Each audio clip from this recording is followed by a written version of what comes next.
bagaimana bawa pelabur, bagaimana nak turunkan harga barang. Kerana kerajaan Muhyiddin Yassin dan Ismail Sabri dah gagal. Apa nak paksa lagi? Macam Muhyiddin, Parlimen pun tak hadir. Parlimen pun tak hadir, nak jadi Perdana Menteri mana?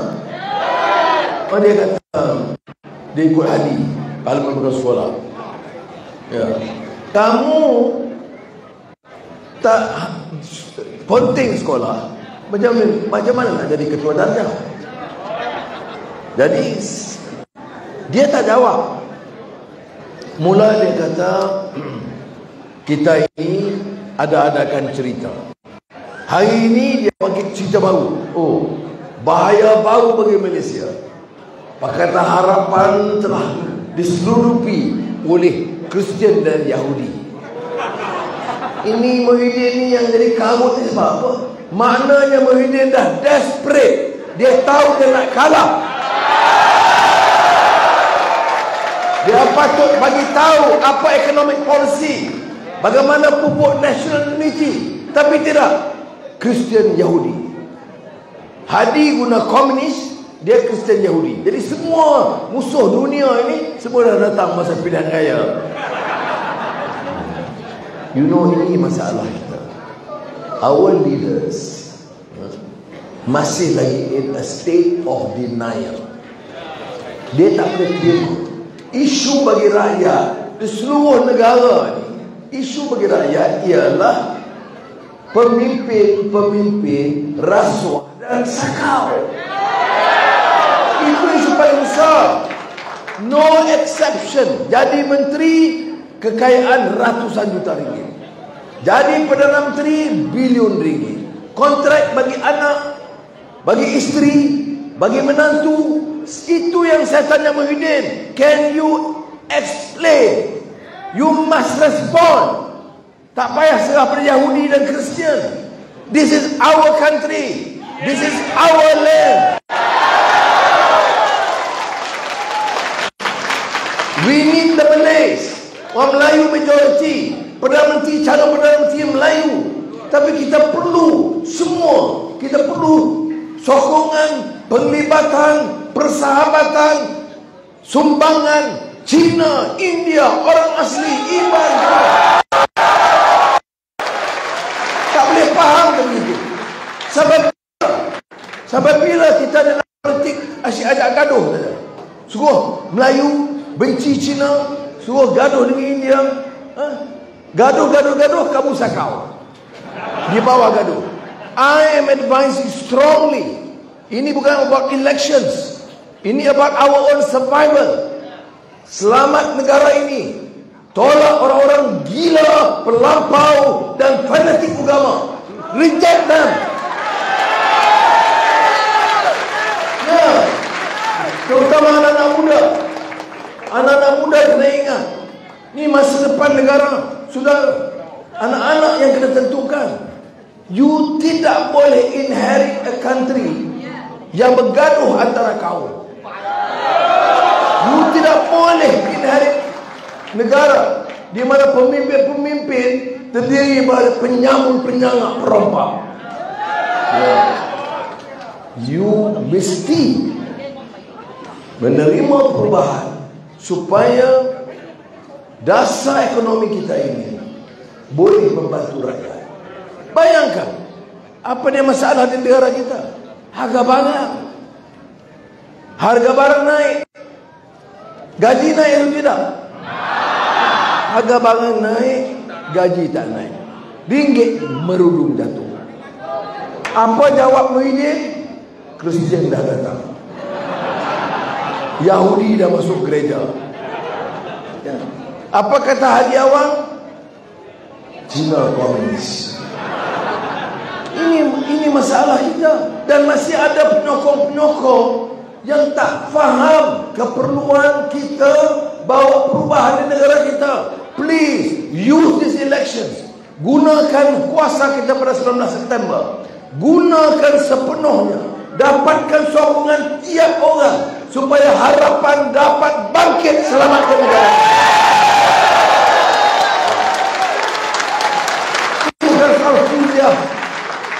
atau Zuraidi atau Iman Pekan Naim tadi.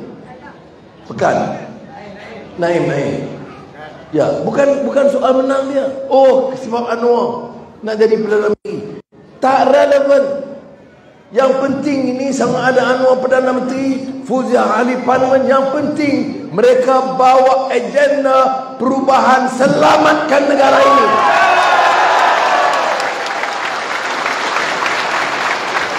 Bawa cerita kononnya, oh Anwar dia tak serang sangat Najib dengan Zahid.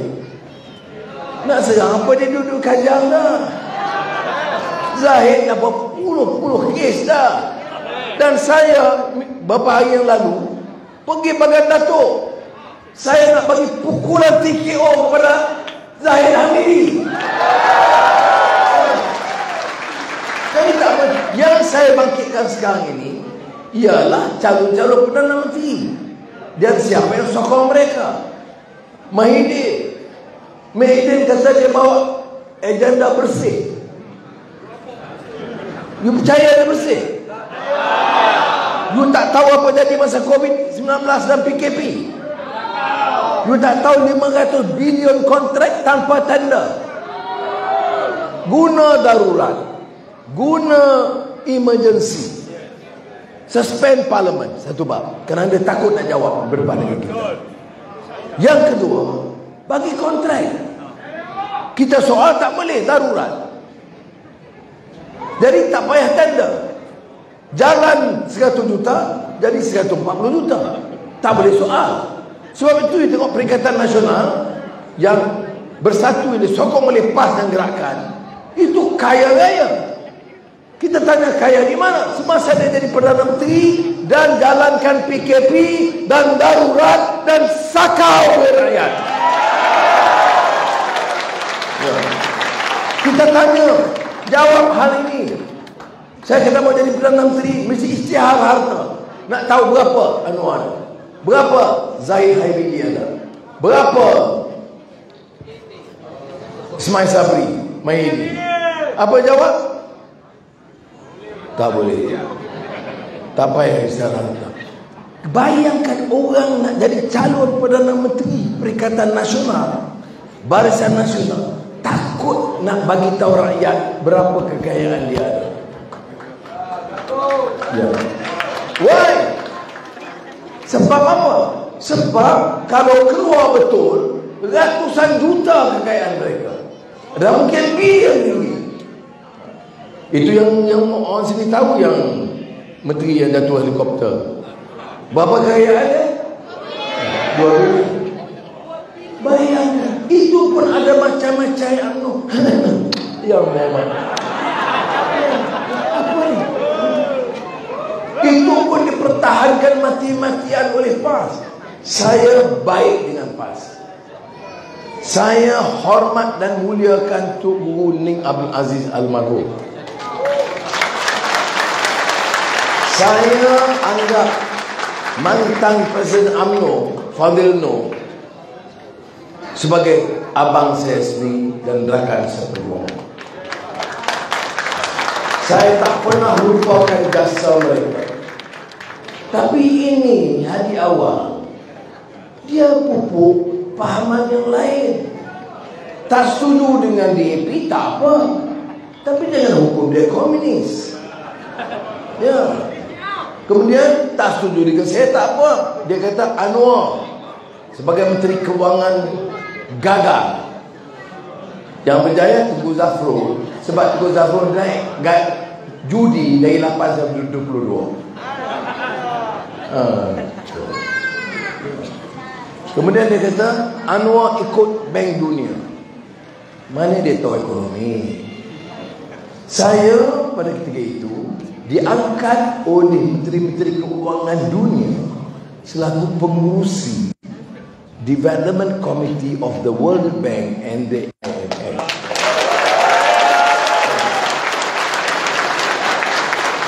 Bagi saya is an honor kepada Malaysia. Honor sebagai seorang Melayu, seorang Islam yang boleh diterima begitu. Dia nak sibuk. Dia kata, oh, Ni tak tahu, tanya aku. Saya minta maaf sebab seluar saya dah londek. Jadi saya minta Ruziah siap kopi, bagi kopi. Bagilah kali pak kuih apa sikit. Tak boleh buat. Memang tu. Kita program ni such a way, tak sempat.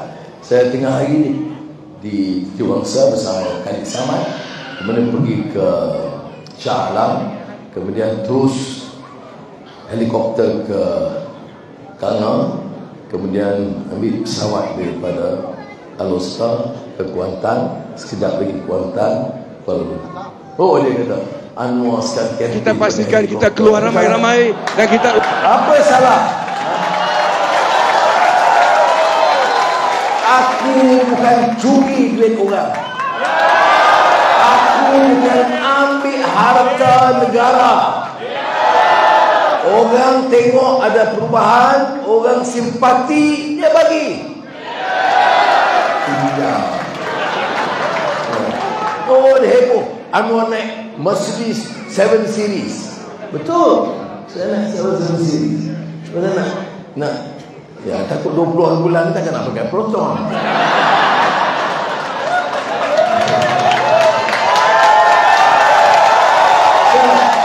Dan saya open.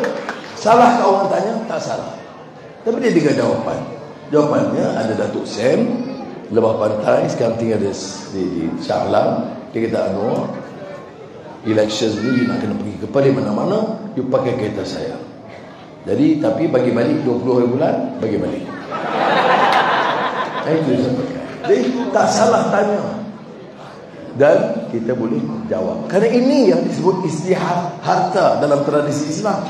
Bila Sayyidina Umar bin Khattab radhiyallahu anhu pakai jubah baru, orang bangun tanya, ni jubah ni siapa beli? Gaji sikit kena beli jubah baru. Boleh tanya, kita jawab. Ustaz Hadi, istihad harta tak boleh. Jadi kamu ikut tradisi agama. You tak sedar dengan cara begitu, you are supporting, kamu membantu orang yang curi harta. Ya. Dan tapi pendokor tak fikir. Allahu Akbar. Ini problem kita. Sebab tu saya katakan, pilihan raya ini, mengapa saya nak Kuantan menang, Drama Kota menang, Pekan menang? Ya. Sebab dia bagi mesej yang clear di negeri Pahang dan seluruh negara. Dan saya pun cukup nombor di nak angkat sumpah. Ya. Mungkin dia cukup nombor berhenti. Ya. Jumlah tak cukup. Jadi sebab itu perlu. Dan saya beritahu pula, it's not just about power. Ya. Tetapi percaya. Saya cakap daripada keyakinan saya, hati meris hati. Dan kepercayaan saya, yaitu kita kena berusaha sedaya upaya kita selamatkan negara daripada rompakan yang keterlaluan. Semua orang tahu. Siapa yang tak tahu pasal LCS? Siapa tak tahu pasal 1MDB? 1MDB itu tak mungkin berlaku kalau pimpinan UMNO itu teratur. Ada prinsip.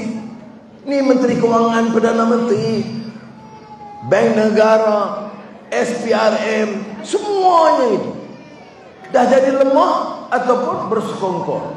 They are either complicit to the criminal action ataupun just fear, culture of fear. Yang jadi masalah rakyat, dan lebih parah anak-anak muda. Hutang 1 triliun orang tak kira, pimpinan sakau. Hutang 1 triliun itu bukan isu bagi dia. Yang bagi dia, lantik saja Perdana Menteri, ambil 70 menteri. Parti-parti Melayu ni, hidup Melayu UMNO, Ketuhanan Melayu bersatu, dan hidup Islam Allahu Akbar, kesemuanya. serupa. Ambil gaji RM70,000, 70 menteri kerja.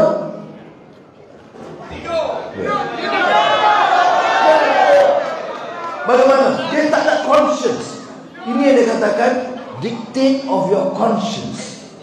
Hati nurani kita harus ada kesedaran itu. Janganlah sampai orang tak ada kerja, ekonomi merosot, ringgit jatuh, harga barang naik. Ada ibu tak boleh beli susu untuk anak, ya. Makan minum susah. Anak muda walaupun dah lulus tak ada kerja. Itu tak ada consideration. Consideration pertama, untuk aku pertahan penduduk aku jadi Perdana Menteri, ada 70 menteri. Bagi semua orang happy. Jadi ini jadi masalah. Sebab tu saya kata, bagi mesej yang clear, nak jadi Perdana Menteri, tolak gaji. Jadi saya tidak akan terima gaji sebagai Perdana Menteri. Orang bersatu barang seorang, dia kata Anwar dah kaya dah. Aduh, ambil pun salah, tak ambil pun salah. Jadi saya buat keputusan, saya yakin betul, I cannot take, my conscience tak akan mengatakan boleh bila rakyat miskin. Katalah dalam 3 tahun, 4 tahun ekonomi meningkat, gaji rakyat semua nak ambil pun sabar. Ini orang tengah susah, orang tengah sakit, kamu ambil begitu banyak. Bukan dekat itu, tender vaksin yang khairi. Malam saya pergi Sungai Buloh, Palu ni betul-betul. Vaksin beli pun tak ada tender, kos tinggi. Buat MySejahtera tak ada proses tender yang baik. Syarikat Singapura ada kepentingan. Jadi sudah rosak dah. Itu sebut Kementerian Pertahanan, Felda, Felkra, marah yang dapat tolong orang Melayu ni pun sakau. Buat UiTM, bagi tahu budak selamatkan Bumi Putra. Inilah Melayu, dia buat kontrak, dia sakau. Ya. Tak boleh macam tu, susah. We have to stop. You have to stop it now. Dan you ada 19 hari bulan to stop this nonsense.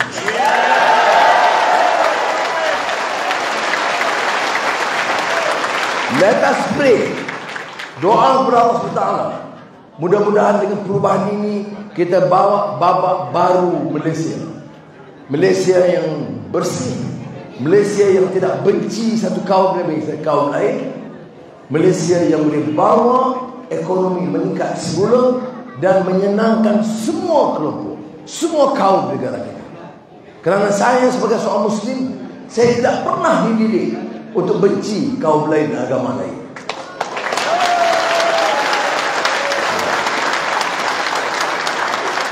You tengok the subtext, the subtle message. Sehingga kan tengok orang Singapura, orang yang bekerja di Singapura sekarang pulang. Orang-orang Cina sekarang akan mengundi. Bahaya. Orang-orang Melayu, jagalah jangan ditawan oleh Cina. Pergi. Cina yang Singapura atau Melayu, itu keluarga kita. Dia pulang untuk menjalankan tanggungjawab dia, hak dia sebagai rakyat mengundi, memilih pemimpinnya. Jadi sebab itu, contoh poor governance, racism, religious fanaticism yang lebih serius. Semalam dengan Ultimate ada di Ampang, saya beritahu soal perkauman dan agama. I'm telling you, dengar Pak Cik Anwar cakap, ini kalau kita tidak lawan sekarang, potensi bahaya kepada kita itu ada.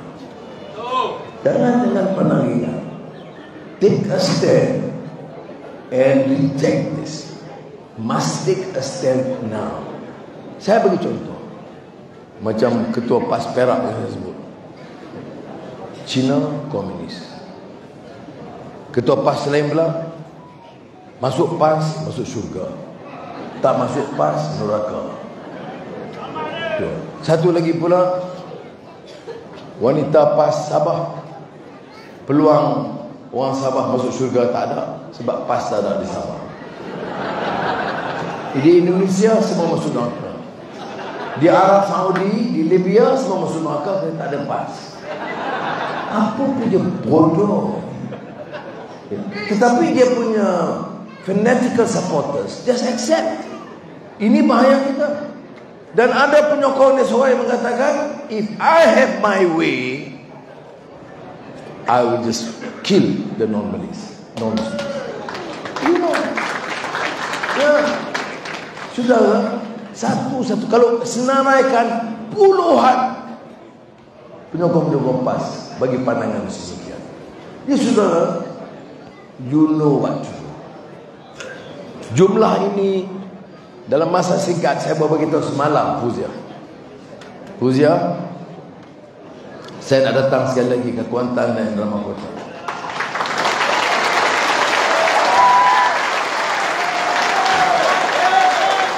Dan saya nak rayu kali ini kerana mereka itu dah kurang siuman. You fikir komunis, Yahudi, Kristian, Cina, ini dah jadi naratif mereka. Sudah tak boleh. Saya bagi tahu salah dan kita mesti ambil tindakan sekarang. 19 hari bulan saya doa mudah-mudahan kita tempa sejarah yang akan mengejutkan dunia.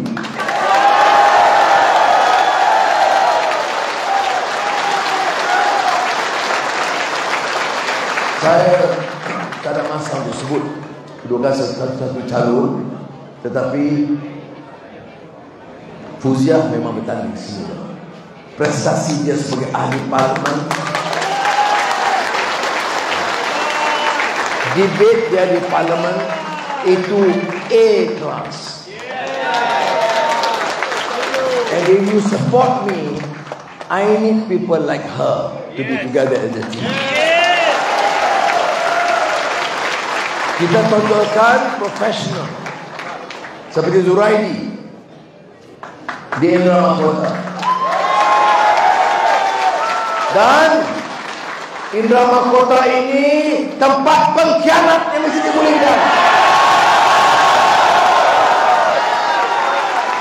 Semalam saya di Gombak, tengok kebangkitan rakyat luar biasa, dan saya bagi tahu tugas saudara-saudari di Gombak, humban keluar.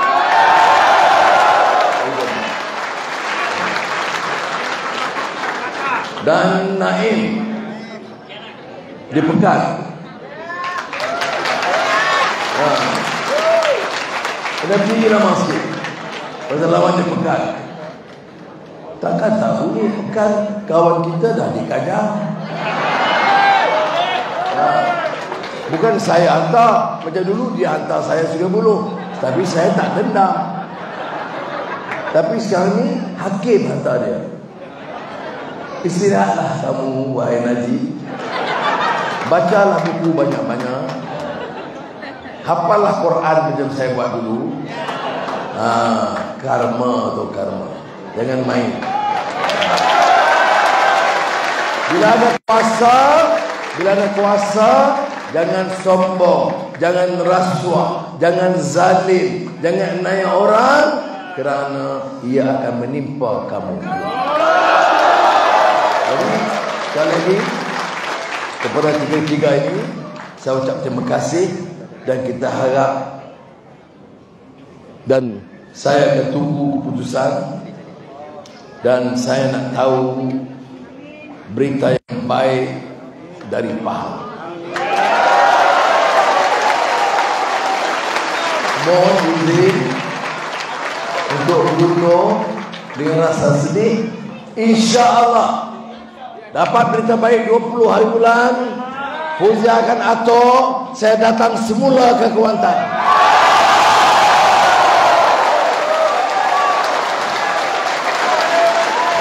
Terima kasih banyak. Keluar. Situ. Dah, boleh. ultimate ada dia yang mereka hoya ni. Saya memang mesti nyanyi, tapi kerana masa tak mengizinkan. Sekali, okey sekali. Tapi biar ultimate sambung. Cepat. No, I cannot because the flight of the system. Reformasi. Lawan tetap. Lawan sampai. Membujur lalu melintang. Kita.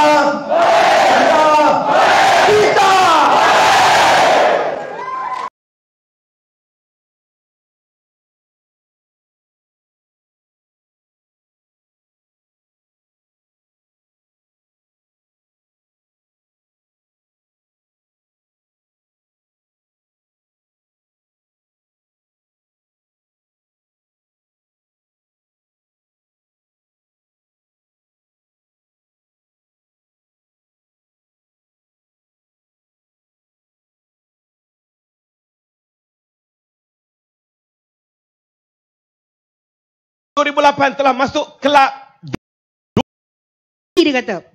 Dia kata Datuk Seri Ismail Sabri is still the poster boy. Let's face the fact. Datuk Seri Ismail Sabri, dia kata dia tak nak adakan pilihan raya pada awalnya. Dia kata jangan ada pilihan raya waktu banjir. Tetapi apa yang jadi? Akhirnya Datuk Seri Ismail Sabri tetap perlu dengar suara dan amanat presidennya. Jadi kalau mereka kata Datuk Seri Ismail Sabri tidak akan jadi Perdana Menteri kerana Datuk Seri Ismail Sabri Datuk Seri Ismail Sabri adalah poster boy bagi mereka, saya tak percaya tuan-tuan dan puan-puan. Kalau sewaktu Datuk Seri Ismail Sabri masih Perdana Menteri, suaranya masih tak didengar oleh pimpinan Barisan Nasional, apatah lagi selepas pilihan raya ini, bila dia hanyalah ahli parlimen biasa. Jadi tuan-tuan dan puan-puan, pilihan raya ini sangat penting bagi kita kerana kita nak ajar pemimpin-pemimpin. Kita nak ajar pemimpin-pemimpin yang gila kuasa, gila wang. Kita nak kata pada mereka bahawa suara dan kuasa rakyat adalah lebih penting daripada mereka. Itu kita kena ajar mereka. Kemudian tuan-tuan dan puan-puan,